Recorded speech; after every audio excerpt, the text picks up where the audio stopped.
All right, good afternoon, everyone. Thank you for registering for the Introduction to Jetstream and hands-on tutorial. Please keep your cameras off and audio muted. This workshop is being recorded. I'm Amy Latessa, a research associate with the Research Technologies Group in the Office of Research, and our team also runs and operates the Advanced Research Computing, also known as ARC facility, available to all UC faculty and students for their research and teaching needs. We work to bring local, regional, and national research computing tools and resources to the diverse UC research community, and hope you will find today's workshop informative and useful. This workshop is part of the Data and Computational Science series. All workshops are free to the UC community, and we hope you will join us for other topics throughout the year. I'll share some resource links in the chat box for your reference. I'd like to welcome today's workshop host and guest speaker, Dr. Sanjana Sudarshan, the Senior Technical Advisor for the Jetstream project at Indiana University, Bloomington. She received her PhD in molecular biology from Texas Woman's University in 2015. As part of the Jetstream team at Indiana University, she contributes as the technical outreach lead to researchers and as the author and librarian for the virtual machine featured. She has taught several workshops, such as building Docker containers and building virtual clusters on the cloud, and we are very happy to have her with us today. If you are having trouble logging on or questions during the workshop, please type in the chat box and we will assist you, or we will get Sanjana's attention for questions. We will also have time at the end for questions. Don't hesitate to reach out to me or the ARC team to discuss your work and data needs. We host monthly virtual consultation hours. You can make an appointment or just drop in. Without further ado, I'm going to hand the WebEx mic over to Dr. Sudarshan. Again, thank you for attending today's workshop. Thanks, Amy. All right, this was on screen web desktop 3, and for some reason, it didn't want to share the third desktop. Anyways, I hope you can see my screen. Looks good. Okay, thank you. So I'm Sanjana Sudarshan. I work at Indiana University as the Senior Technical Advisor for Jetstream Cloud. Today, I'm going to give you a brief overview of Jetstream, talk with you about what it is, what it isn't, and how you can use Jetstream to do your research and teach classes and so on. So Jetstream is funded by the National Science Foundation, and typically the NSF has funded what is traditional HPCs. So supercomputers with lots of cores, lots of memory, shared file system, batch queues, and so on. So primarily focused on speed. Some examples of these are Blue Water, Stampede, and Comet, and I think all of them have been renewed for a second cycle. They then moved into doing more experimental things. So they started funding research into building clouds. So doing research about what it takes to build a cloud. And some examples of these are Cloud Lab and Chameleon. These were funded several years ago, and they have also been renewed for their second phase.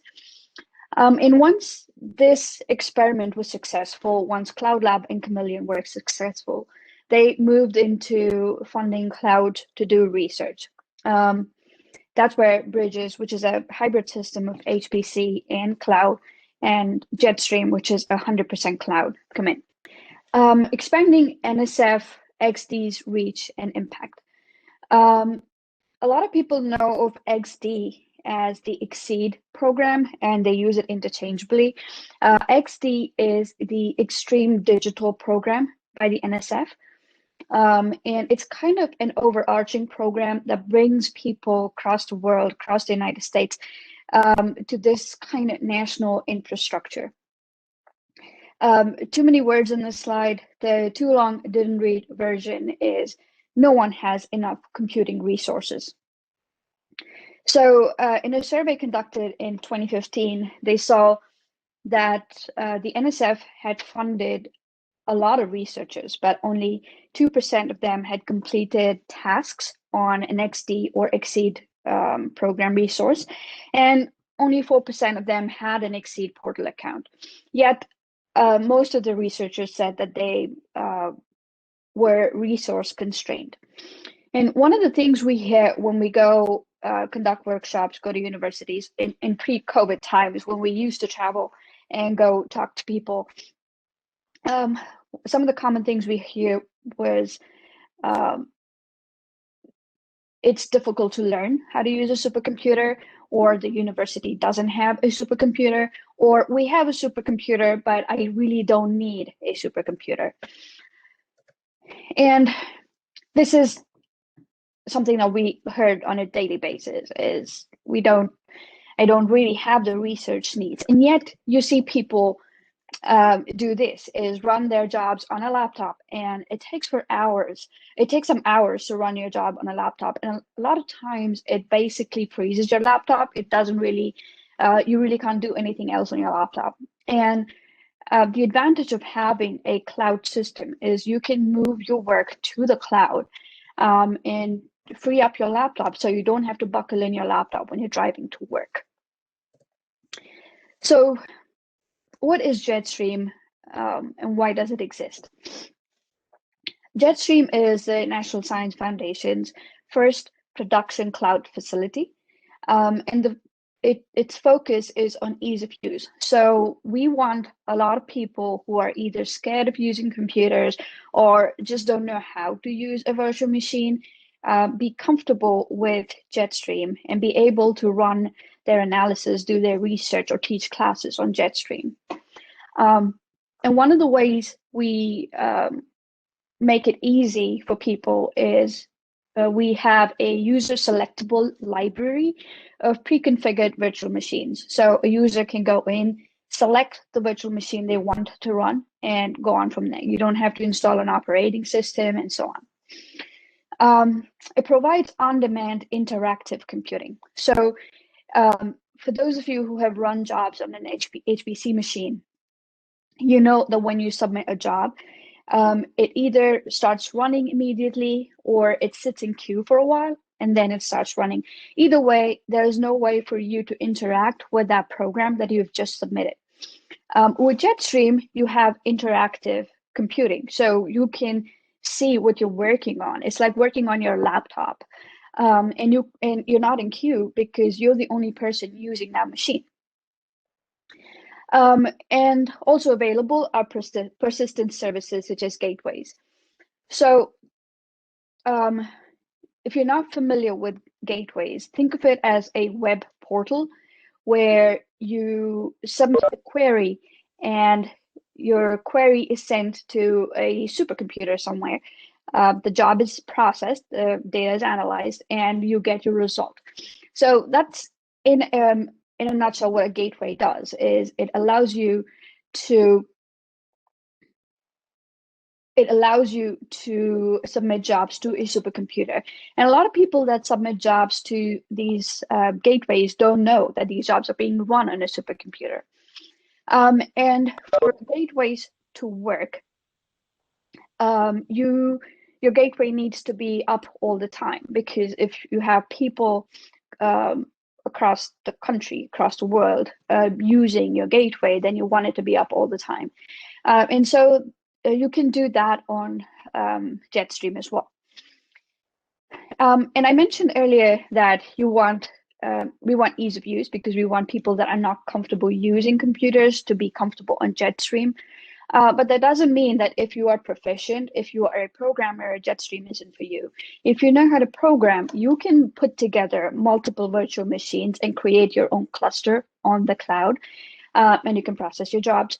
You can also write scripts to bring up or dismantle your network and your cluster as in how you're running a job. So if your job requires 10 cores or 10 virtual machines, you can spin up 10 virtual machines, complete your job, and when your job's done, you can spin down.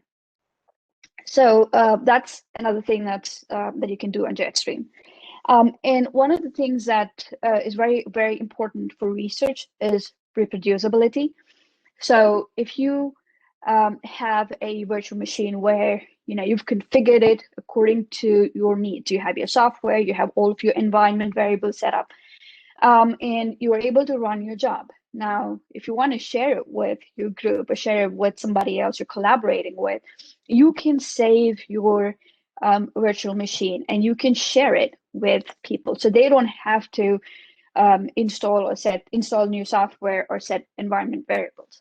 So that is also an advantage of having the cloud.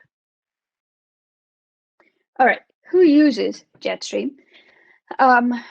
If you are a researcher that requires thousands of cores, then Jetstream is not the right resource for you. However, within the XSEDE system, we can definitely find a resource that suits your needs. If you are a researcher that requires a dozen to a few dozen cores, then Jetstream is perfect. If you are a software creator with a small footprint, you want to test out your software and see your workflow, then Jetstream is the right resource for you. If you are a science gateway creator, you can either use Jetstream as a front end where you're basically hosting a website, or as a backend where you process scientific jobs. Or if you are a STEM educator, you can teach a variety of subjects on Jetstream. Okay, what Jetstream is not. Jetstream is not a traditional HPC. So like I mentioned before, there's no queues, there's no, you're working, it's like you're working on your own personal computer. You're not waiting in line for your job to run and so on. There are no shared file systems, okay?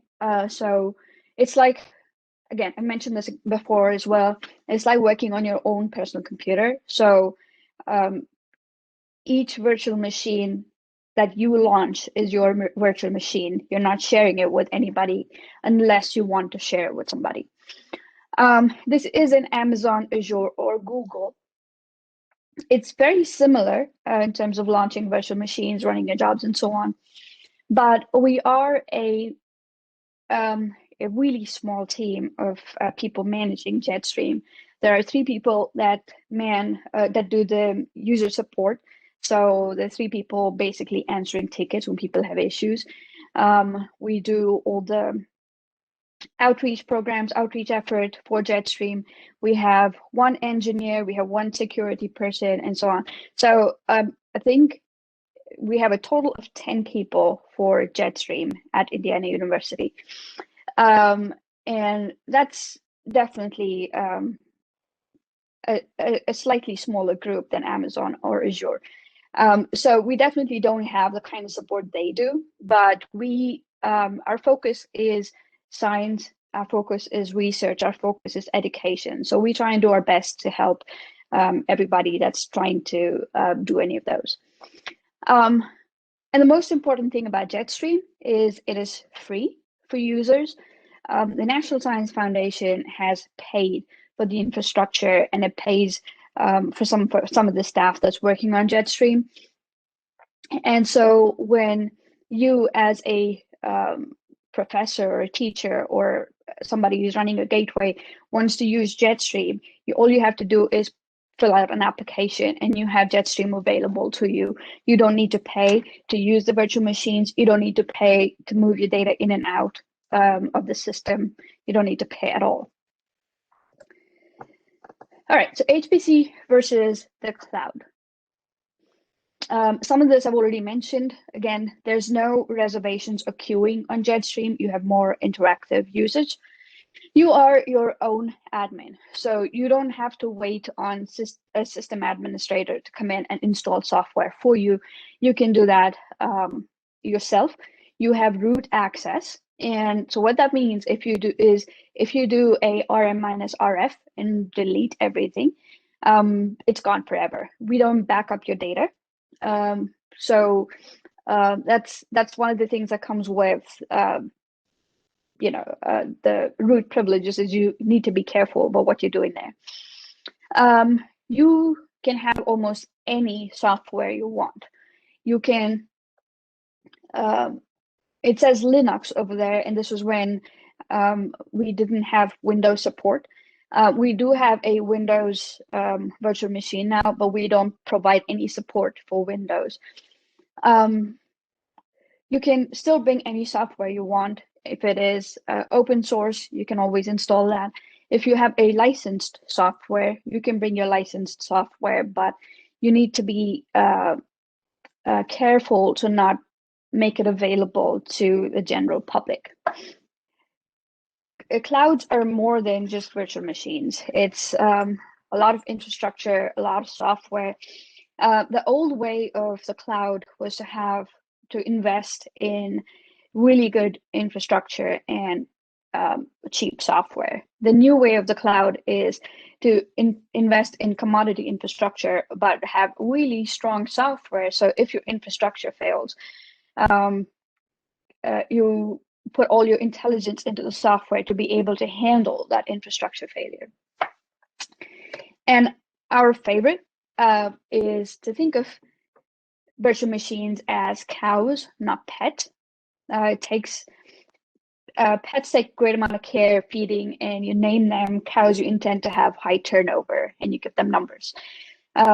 This was said by Mike Lowe, our architect, and we use this in every presentation, every chance we get. The important thing about having a virtual machine is you should be able to tear it down and spin up a new one really quickly. A few years ago, I had a few students who were working with me, and they installed a bunch of things that ended up breaking everything. And they spent days trying to get back the original state of their virtual machine. And I kept telling them to just build one from scratch. Yes, they just have numbers. They don't have names. Sorry about that. But that is the thing about virtual machines, is you're not attached to them. Don't be attached to them, because these kids try to fix their virtual machines for days, and I kept telling them to start a new one from scratch. And after 3 days, they gave up and they started one from scratch, and they installed everything they wanted to, and it was up and running in 2 hours. So yeah, don't get attached to virtual machines. So this is the system overview for Jetstream. We have 2 production clouds. One is at Indiana University, the other is at TAC. They're very similar in their the hardware. They differ slightly in the software that's running on them. We have one test cloud in Arizona. It's for development. It only has 16 nodes, and nobody but the development team has access to that cloud. And all of the accounting on Jetstream is done via XSEDE. And these clouds are connected by internet too, so there's pretty good speed in moving data in and out of the system. Platform overview. Again, we have 2 clusters. One is at Indiana University, the other is at TAC. We run OpenStack on these clusters that does all of the management of how many virtual machines are nodes, and etc. Ceph is a storage backend. On top of that, we have XSEDE accounting, and authentication of these accounts is done by Globus Auth. We have Atmosphere services running on them, and on top of that, we have the Atmosphere API. And on top of all of that, we have the web app, which is also Atmosphere. So a lot of people use Jetstream via the web app, and we will be going over some of that today. So today, of all days, there have been some issues with Jetstream with the Globus authentication. So it is sporadic. I have been able to log in multiple times today, and I've realized that the more you keep trying, you will finally log in. You will finally be able to get in. So I'm hoping we don't have any issues during the hands-on section, but things always go wrong in a live demo or tutorial. So fingers crossed. In case we're not able to do the hands-on, I'm just going to go over the layout of the dashboard and so on, so we kind of have an idea of what's happening. So when you log in to Jetstream, this is what you see. This is the dashboard. Here you see the allocation source. So if you have an allocation, it will show up over here. You can be on multiple allocations at a time. And for each allocation, it will show you how much of those resources you've used up. And when you go scroll down, this is a screenshot, I can't really scroll down, but it says provider resources. So it tells you how many CPUs you've been allotted and how many you're using. Excuse me. How many of your volumes you're using, what kind of storage, memory, and so on. Over here, it shows you how many instances you have launched, how many volumes you have launched or are in use. So when you want to launch an instance, you can click on images and it will bring up a bunch of images. Now, the first images that are listed are featured images. These images are maintained by us. By that, I mean the Jetstream team. So these images are updated, patched for security holes, and so on. You can also access a lot of the community-sponsored images. So unless you specify that you want your image to be private, it will be publicly available for anybody to use. It just, when you use somebody else's image, you just want to be careful, what's in it, because it was put together by somebody else. So if you don't know what you're using, then there's, you could run into all sorts of issues. All right, so when I want to launch an instance, I can select the image I want. So in this case, I've selected a CentOS 7. I can select the allocation source I want. I can select the provider I want, either TAC or Indiana University, and I can select the size of my instance. So once your instance goes active, you will see a green active dot. Now this goes from once you select launch image, it starts to build your image, and then it starts to build your network and so on. So it usually is in a yellow status when it is doing something else. When it goes active, it goes green. And this is when you get charged. By charged, I don't mean you have to pay money. Every allocation has a certain number of service units. So in this allocation, I have so many service units, and I will be using up the service units when my instance is green active. So I have used 23% of those service units for that allocation. So on the right-hand side here, we have many action buttons. Sometimes an instance has a tough time coming back up. And in that case, you do a reboot or a redeploy. And if it's hung up on something, that'll usually be fixed by a reboot or redeploy. If the instance is in a weird state and you aren't able to fix it, then you can always report it to us. And if you don't want to use your instance anymore, you can either suspend, shelve, or stop the instance, or delete the instance. Now, if you delete the instance, it's gone forever. So that's just something to keep in mind. And we will go over all of this in just a bit when we do the hands-on section.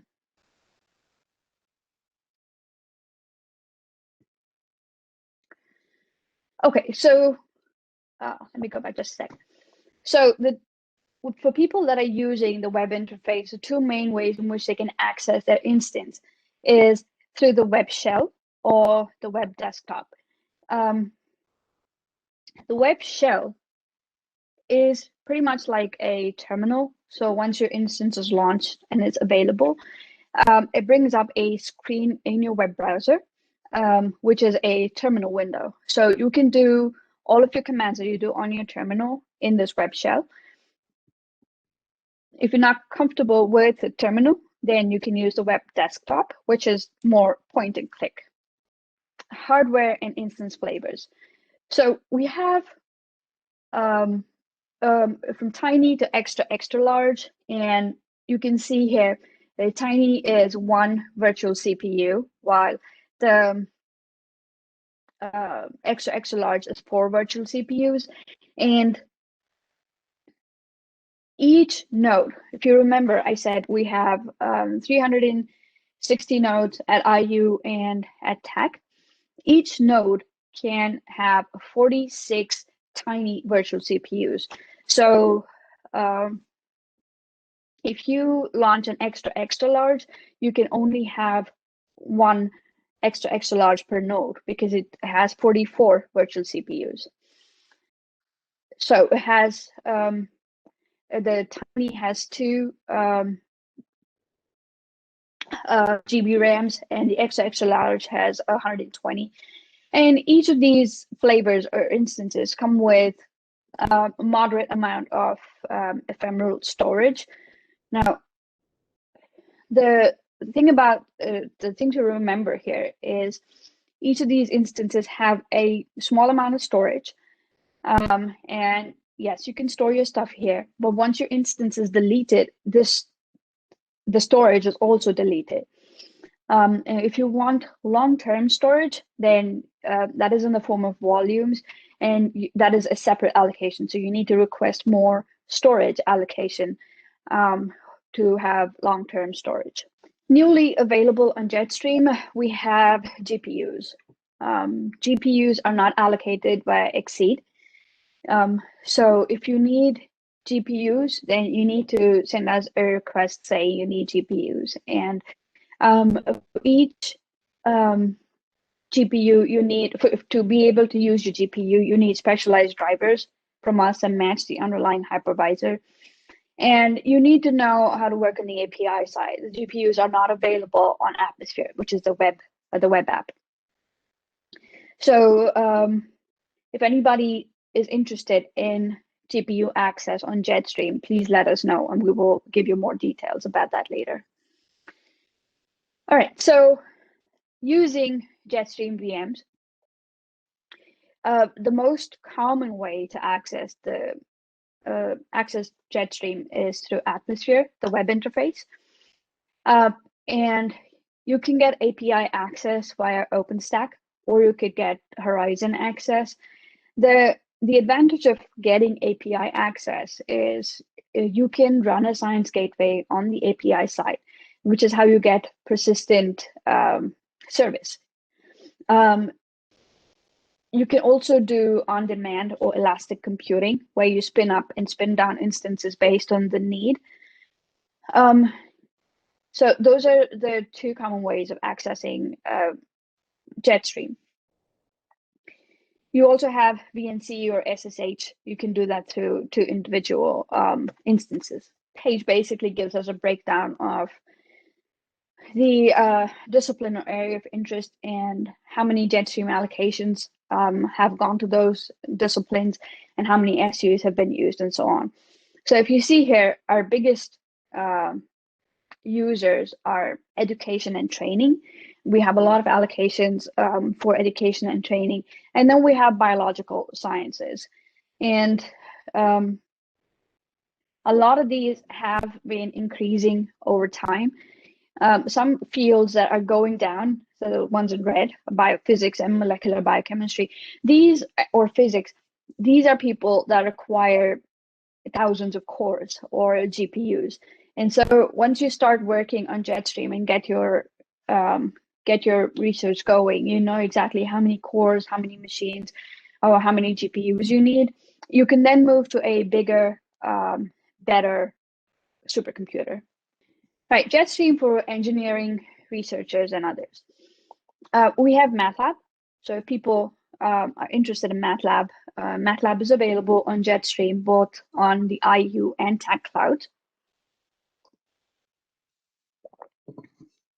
It is free. We have a site-wide license for MATLAB on both the clouds. So one thing about MATLAB, we had, for a while, we had one MATLAB image. And MATLAB is a huge software. It just has a huge footprint. And so to be able to have MATLAB on an image and have enough compute space for users, we had to launch it. We had to image it on a medium machine, which is 6 cores.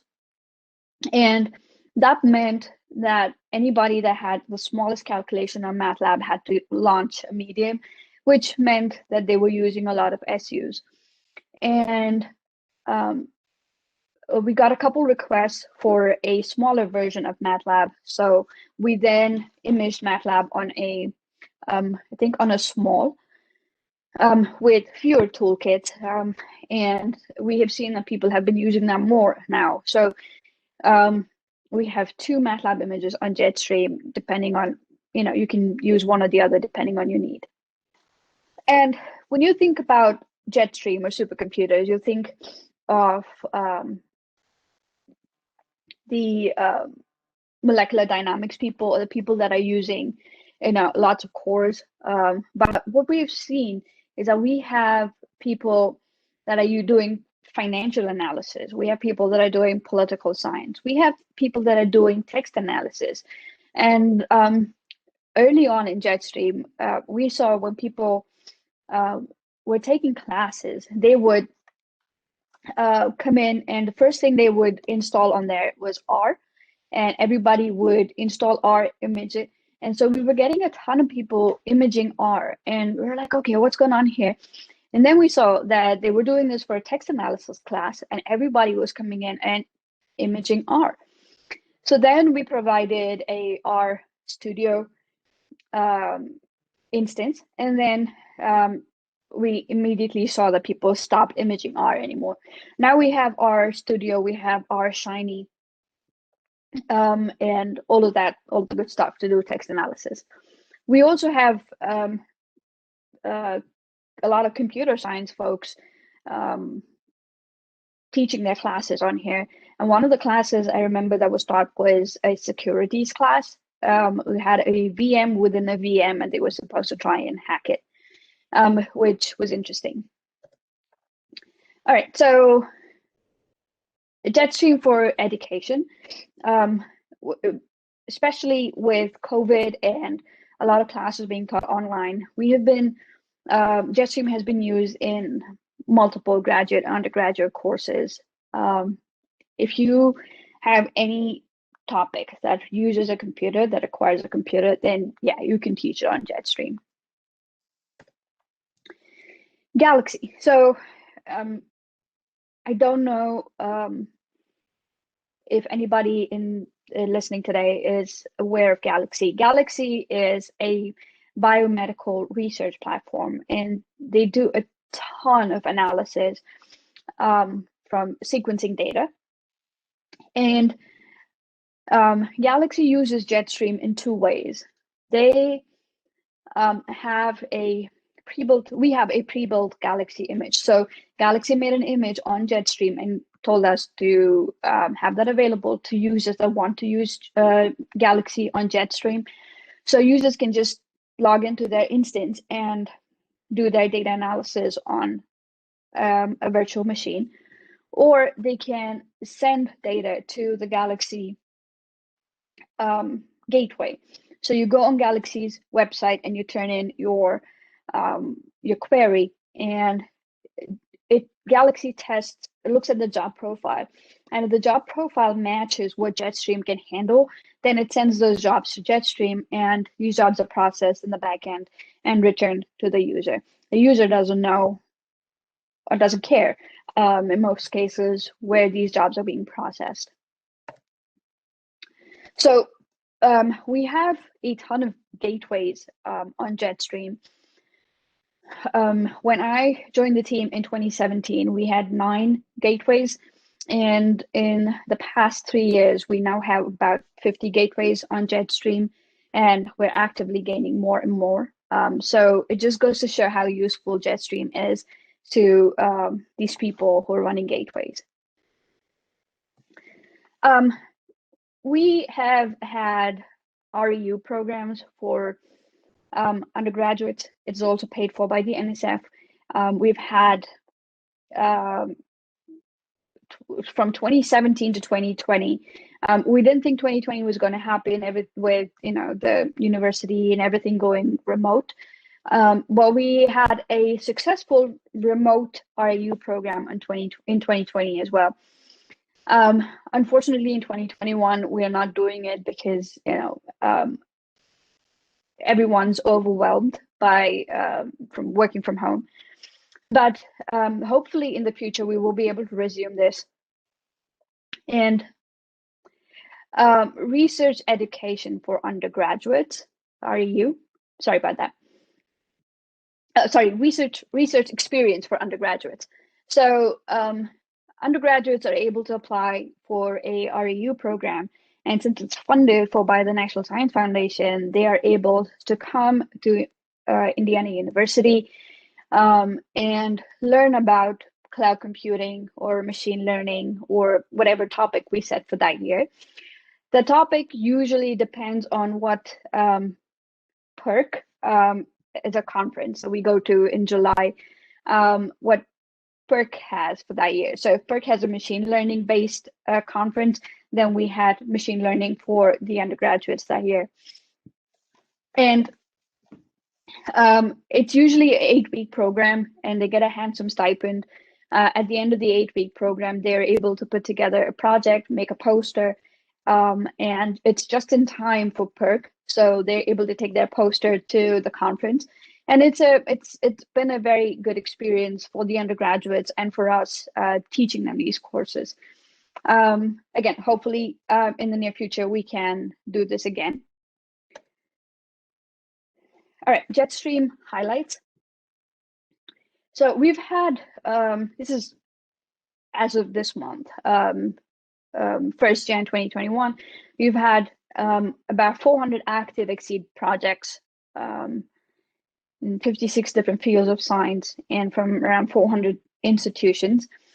80% of Jetstream users have not used any other XSEDE system. So as a reminder, XSEDE has been around for decades, and a lot of people hadn't heard of XSEDE for a long time. And then now we have all of these Jetstream users who are on an XSEDE system, but they've never heard of or used any XSEDE system before. So that feels like a major win for us. We have allocated over 300 million CPU hours since June 2016. We have 49 active science gateways, and we have 46 education or teaching allocations. And these numbers kind of ebb and flow depending on the need. So if we have more education classes, sometimes we have more students. If they don't require so many education classes, then we have fewer students. But it has been every semester we have at least 40 education allocations and around 1,000 students. And we've had almost 1,200 active virtual machines in the previous quarter. And we've received the highest user satisfaction from the most recent XSEDE survey, which also feels great. So that was Jetstream. That was the first iteration of Jetstream. We have been approved for a second cycle. So Jetstream 2 will be coming soon. And the main differences between Jetstream and Jetstream 2, one is Indiana University will be the primary campus. It's not going to be Indiana and Tech. It's just Indiana University.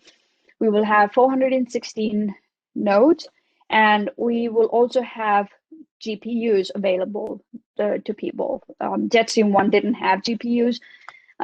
We have some GPUs right now, but Jetstream 2 will have GPUs from the start.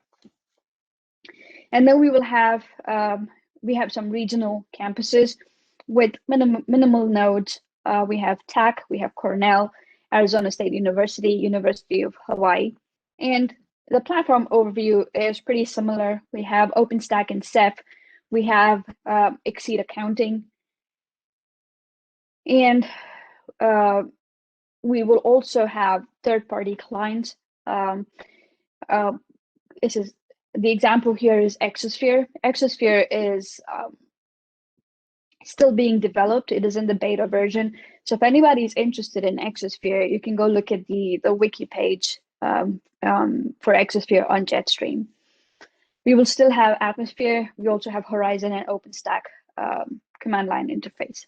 So the timeline, Jetstream is now in the 5th year of operations. We have been extended till November 2021. So Jetstream 1 will still be in operation almost till the end of the year. Jetstream 2 kicks off early operations in August 2021, and we will be in production by August 2021. If you want to request access to Jetstream, you can get trial allocations today. We have what's called a Jetstream trial allocation, or JTAs. It gives you not a whole lot of compute power. So it gives you 2,000 service units, and you can launch a tiny or a small, so that's one virtual processing unit or two. And you can, if you're trying to run something on it, you can use up those 2,000 service units very quickly. So it's a good good way to test and see if you like Jetstream. The other ways to access Jetstream is through a startup allocation. Startup allocations are simple. All you need to do is fill out a form, give us a paragraph or two about what you do, and provide your CV.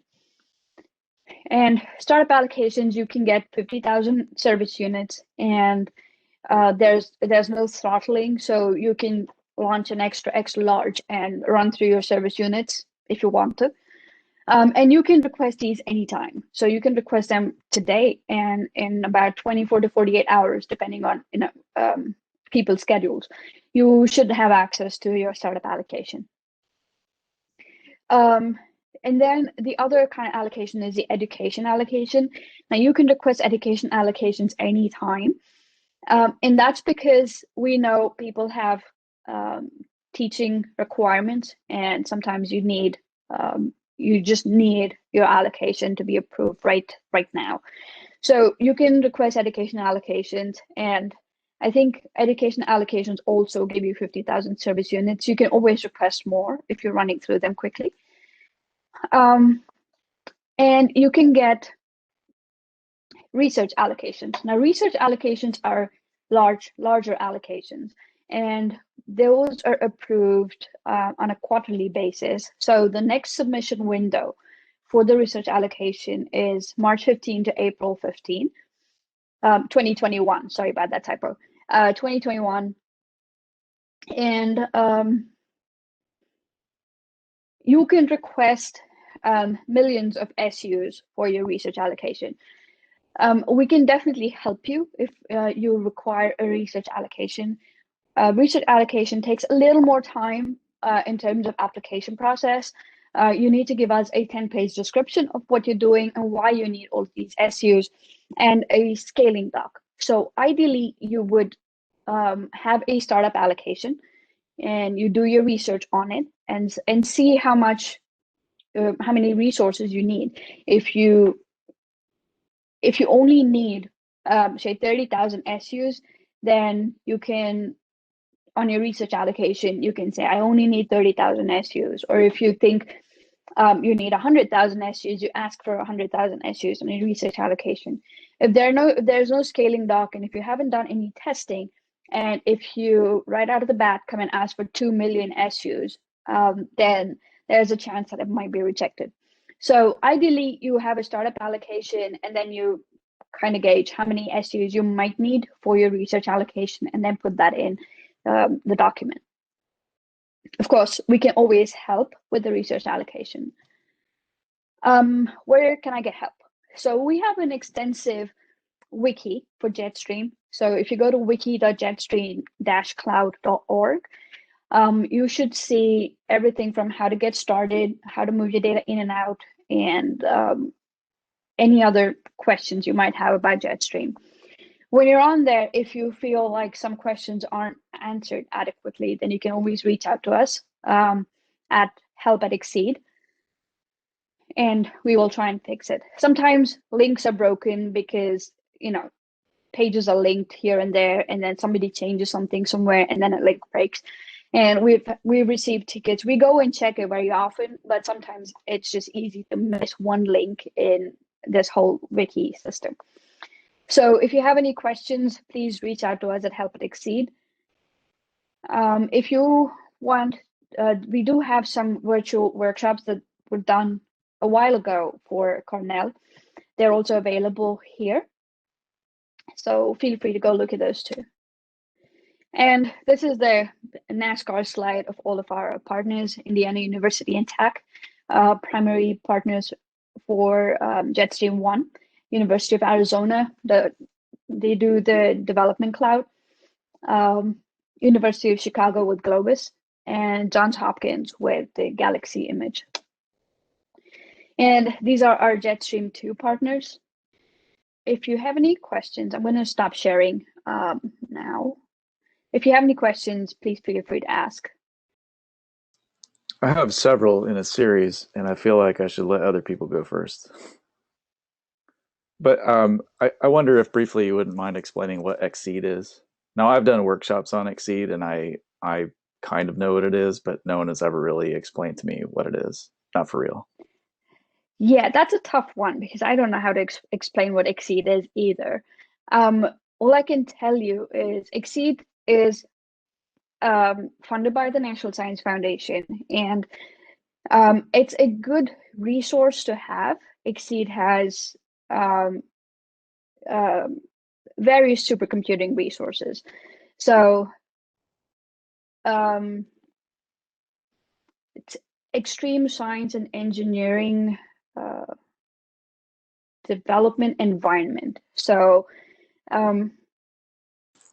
would it be safe to say it's a conglomerate of different educational institutions providing these resources, or is it associated with one specific .edu, like Pittsburgh Supercomputer Center, for example, or does everyone fall under that umbrella? Anyone who contributes resources? XSEDE is, I think, it falls under NSF primarily. So it doesn't. I don't think it's one .edu, but we do have. So all of the supercomputers that run under XSEDE are affiliated with different universities or different collaborators. So, yeah. Amy, do you have anything to add? No, I wanted to say it's more of a consortium of NSF computing resource. So the NSF is the on top of XSEDE, and then XSEDE is sort of the umbrella that then a lot of computing resources fall under that. So if you have an XSEDE account, you can access you can access Jetstream, you can access Pittsburgh Bridges. So XSEDE sort of the umbrella of all of the NSF funded HPC and research computational tools. Does that help? Yes, thank you both. I was asking that like on behalf of the group mostly, but thank you. It does clarify. If everyone else is too bashful to ask questions, I have a couple more, but I do want to leave a spot here for someone to jump in. I say take it away, Kevin, and if anyone wants to speak up, then they can. Okay. Thanks, Dr. Sudarshan, for your time. I appreciate it. I work at Cincinnati Children's Hospital in a research lab, so that's the basis that's where I'm coming from with these questions. I just wondered if you yourself had an opinion about where Jetstream falls short, that people would need to I don't want to say upgrade because that's a loaded word, but where does Jetstream fall short, and where would people need to actually step into using a true HPC cluster solution? Like, what are your thoughts about that? So Jetstream's thousands I'm of sorry. cores, I think, but you could expand on that. You did mention needing dozens or hundreds of cores, so you did mention that, but I just wonder if you could expand a little bit. Right. So one of the shortcomings with Jetstream 1 was GPUs. We have GPUs right now, but people do require. So if you're doing a molecular dynamic simulation, you need a lot of cores, you need lots of GPUs, and so on. And so that kind of thing is not possible to do on Jetstream. But we have had, I said a dozen to a few dozen cores, Jetstream would be perfect, but we have had people teaching classes where they've used like 160 CPUs or 160 participants, and we don't know how many they're going to use really. But we have had successes there. But if you still, individual person, if you're able to work on an HPC cluster, as an individual researcher, you are able to submit a job that uses maybe half of Jetstream. And that way we won't be doing any service to the rest of the community that's the ones to use Jetstream. And so for people that need so many SUs, you can come in with an XRAC application saying, hey, I need 11 million CPU hours on Jetstream. And then we might politely say, no, but maybe you can go here. So those are primarily the shortcomings of Jetstream is, and I honestly wouldn't call it a shortcoming because we are trying to be cloud, and nope, there are not a whole lot of cloud resources. And I say we're trying to be cloud. We are the cloud, and we are trying to make this experience as easy for a lot of people that are still new to cloud computing. And so, yeah, I don't know. Does that answer your question? It does. It helps. Thanks. Do you ever have people who are coming to this from having used HPC clusters in the past express any frustration about having to essentially learn how to become systems administrators before they can get anything done? For example, HPC cluster, you'll use LMOD or environment modules, and everything that you would ever want practically is there, or you have sysadmins you can request to install a package that you need. On the other hand, as soon as you spin up a VM, you have to become familiar with package management, compiling software from source, etc. Just wondered what your thoughts were there. So people that are comfortable working on an HPC environment usually like the freedom you have with a virtual machine where you control everything. So I used to work on, when I was doing my postdoc, I was working on a cluster, and my experience was if you need any software, then you need to request a sysadmin, and the sysadmin is not always helpful. And they want you to use the software that you have on there, that they already have on there, or you have to send them like a dozen emails before they can actually install anything. And then again, permissions. So you have permissions issue, and none of that exists with Jetstream. And I think people generally like the freedom of that. And even if you're not comfortable with command line, you can do a point and click to install any software you want. So we haven't really heard any complaints. Again, a primary complaint is we don't do enough work for people. Like, for instance, people are trying to install software, and sometimes they don't, they run into issues. And it is not our job to help them install software. We maintain the cloud. You can do whatever you want with your virtual machine. But we understand that not everybody is an expert computer scientist or is not good at, computers in general. And we try and help whenever we can, because again, our primary goal is to help people do research.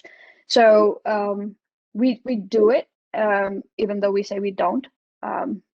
But apart from that, people that come from the HPC world, if all they need is compute time, we don't really hear a whole lot of complaints from them. Okay, thanks. I was just curious. What you answered the question I had at the end, which was whether you helped people with, you know, package management problems, and it sounds like they have to go out to the internet for that, or throw themselves in front of your help desk and ask for help, and you might be gracious enough. We do help, although we say it's not our job. We make the point to tell them that this is not what we do, but here, we'll help you out. Right. No, I totally get that. I mean, you have to pay attention to the infrastructure. I had one last question, and then I will stop. I wondered, so one project in particular that my lab has made ourselves very unwelcome on some other clusters because of this project involves taking the gene expression omnibus, basically all of the thousands or hundreds of thousands of records from the gene expression omnibus, and doing text, natural language processing, and some translation of these records, which are more or less free text. I mean, they're somewhat structured. I wondered if the allocation units, like I forget exactly what term you used, but service units. Service units, okay. If the service units take into account any kind of bandwidth, because this project we have consumes enormous amounts of bandwidth, and I can see that being a liability for the service provider because that's not free. So does the service unit take into account gigabytes per or gigabits per unit So time? the service unit only charges based on how many virtual CPUs you're running. So if you have a machine running one virtual CPU, then you charge one service unit per hour. If you have a machine running 44 CPUs, then you charge 44 service units per hour. We don't consider anything else.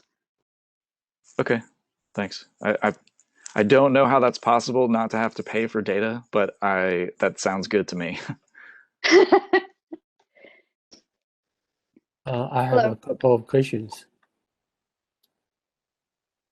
So I wonder, in my opinion, your service, because we use AWS a lot, so in my opinion, your service is similar to EC2 service on AWS. So my question is, in the future, would you expand your service to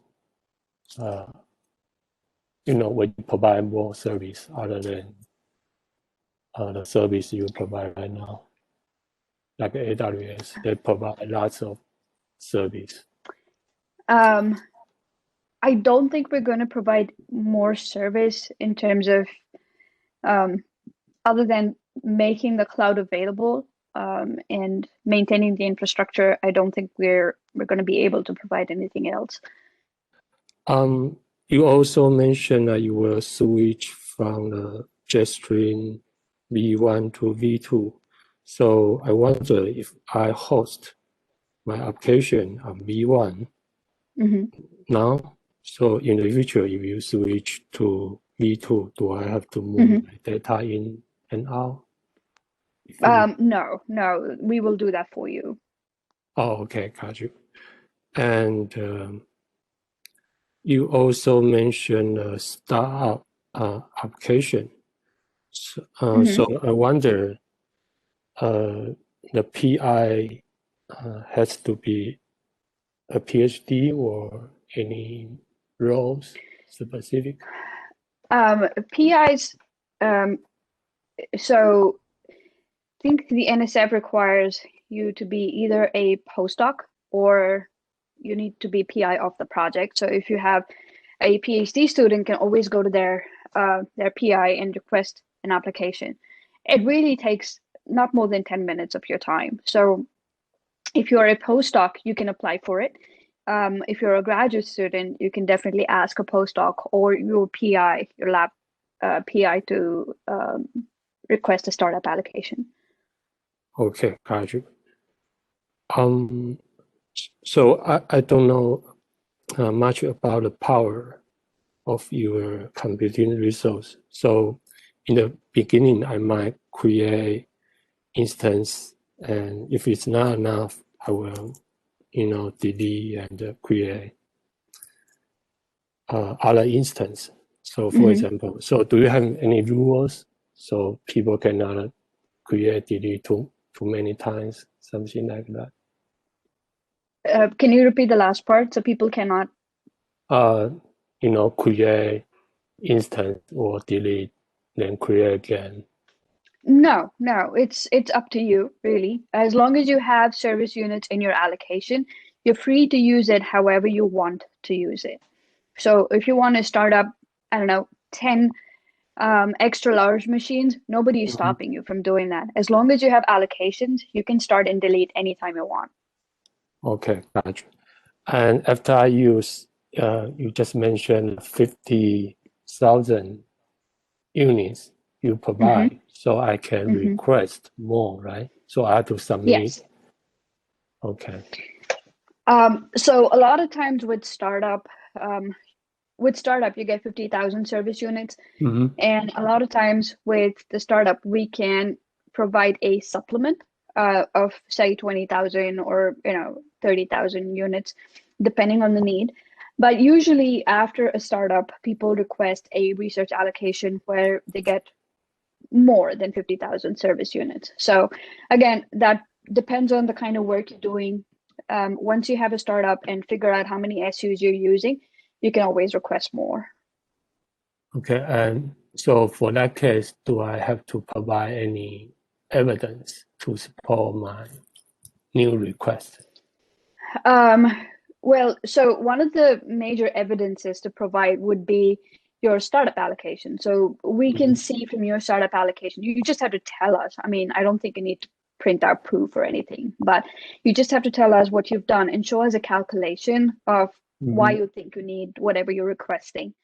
And we can help you with that when the time for that comes. So even if your application is rejected, we can definitely help you with trying to figure out how to write your application. And there are a few examples of startup allocations or research allocations on XSEDE's website. If you look for it, you should be able to find them.